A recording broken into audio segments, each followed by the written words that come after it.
ụmụnne ndị ebe ka anyị ekele m ọnụ ọnwụ na ọnụ nwoke Reggae Messiah nwa ndị ụmụndụ gba na-ekwu biko na ka anyị were dele n'oge ntakịrị na m nwụrụ ụda ji nwale ihe ma ya ọ ga-emetelie ihe na-akpọ ewu okwu ntabi're ngwa ka anyị ganụ. Akara aka na-ata akara na-ata akara na-ata akara na-ata akara na-ata akara na-ata akara na-ata akara na-ata akara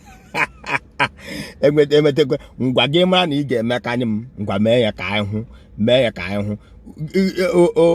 ọwụla dị nga ahụ nna anụgụnụ mee ya gị mete ya mekarịa m gị dele m sị m na gị metekarịa m ngwana ka ọ dị ana m eche ọnụ obiọma nyere ọnwa 4 ọ bụ ihe nna m gwara m ngwana ka ọ rịnụ.